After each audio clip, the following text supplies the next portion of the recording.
Hey kids, this is Ivan. How you doing? Well, we are almost at the end of our series on how to play Lamentations of the Flame Princess and other old school retro clones. And so, my intent doing the series is to do the final video, which is not this one, where I really talk more about like what does the game really feel like? What has my evolution been with the game in terms of how did it feel when I was a kid, and and how did it feel later on? How does it feel now? What in what manners can you play it? Um, what kind of play does it suggest? What kind of play does it support? What kind of play is it okay with? You know, what kind of play does it just simply not work with? All that kind of good junk. However, at this point, there's just the little miscellaneous rules we can go over. So let's see what the game actually covers. I'm not going to detail, rule after rule. And pretty much for this, I am going to stick to Lamentations. I may talk about something that one or two other games do. And they all handle these a little bit differently, but not too much. As I probably said a bunch of times, Lamentations of the Flame Princess is based on BXD&D, the 1981 Moldvay Cookmarsh version, and really streamlined. And he made it even more streamlined, to be quite honest with you. So the book will cover things like, first of all, experience points. How do you how does that all work? And like most versions of D&D, I'm not going to go into it because this is not D&D, but it's a retro clone. The basic way that somebody gets experience is by killing monsters to a certain extent, or some kind of opponents, because not just monsters, especially in Lamentations of the Flame Princess. It's not about doesn't have the D&D vibe that a lot of other games do, to be quite honest with you. You don't get a hell of a lot of experience for killing creatures or monsters, or God knows what the heck they are half the time. You get more experience for actually gaining treasure. You gain loot out of wherever you've gone, and safely returning to town with it, or to someplace with it where you can convert whatever it is, even if it's a work of art, into cash. And you can certainly house rule. There's other ways to get experience, and I'll talk more about that in the last video, but it does cover how that works. It also covers things like excavations, like how fast can somebody excavate something. Really important because some of the spells mimic that. Foraging and hunting. It's based on the bushcraft skill in Lamentations, but how easy is it for you to find food in various types of terrains? How easy is it going to be for you to survive? Period.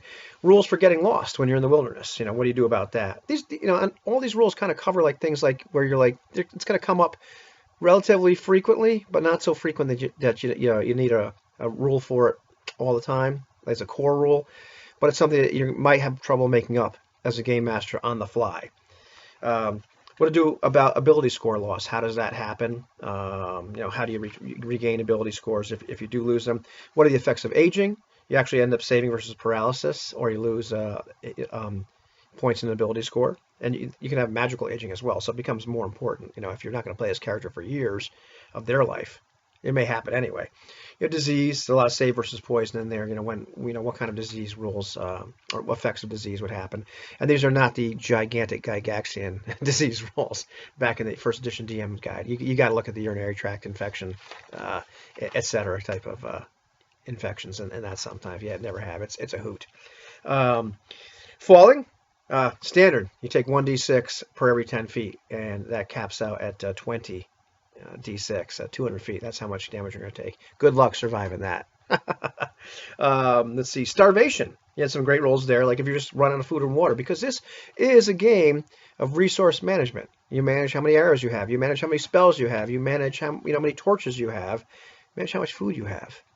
These things, the game is a lot more interesting if those things don't get hand waved. I prefer when they don't. Some people find those bog you down, but I think it makes it a little bit more realistic. I like it. So, what happens when you run out of food? What are the effects? Running out of water. About 3 days you're going to die. But you get to make saving throws, but no water. Sleep deprivation, or no food, but no water will kill you faster. Sleep deprivation, what does that what happens with that? Usually you get a -1 or -10%, depending on the check to all your die rolls per day of not having sleep. How does mapping work? Movement and encumbrance, which is, he handles it really well in this game. Usually it's based on weight in this game, and I've done a video on it already, so I'm not going to do another one. But it's based on how many items you're carrying, and then your move rate suffers, because of that. And so it's very, very easy math, because encumbrance is something we usually hand wave. And to our detriment, because once again, it's about resource management. And sometimes we have these characters in our minds. If you look at the character sheet, it looks like they're carrying like the kitchen sink with them. You're not going to be able to do that in this game. Rules for swimming and drowning. Good luck swimming in armor. How to handle time. Let's see, maritime rules. There's a whole chapter on that. It's a really short chapter, but like it's how to handle naval battles. Really cool stuff. Because once again, these are kind of things that will come up, but all of a sudden you're scratching your head. Well, how do I do boats? So they're there. A big chapter on retainers. Hirelings, henchmen, that sort of thing. What do they cost? What are the various types of professions of people you might want to hire? So things you might not think about.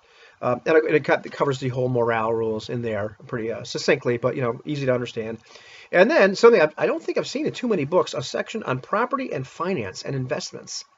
So if you're going to have this game that's based on some of this money, what are you going to do with all that loot? Well, if you're a wizard, you need all that loot to build a library and laboratory, and cover that in the magic chapter or segment, so to speak, of my series.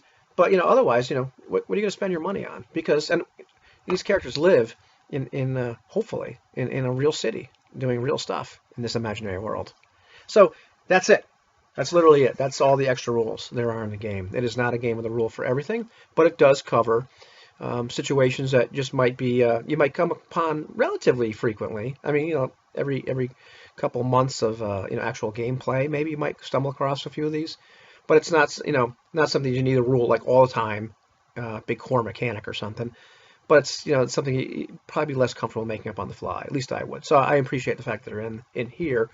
Now the other games have similar ones, but this one probably has some of the most succinct and really clear set of rules for that. Like I said once again, based on the BX rules, which cover a lot of that stuff pretty well. But he did a great job here.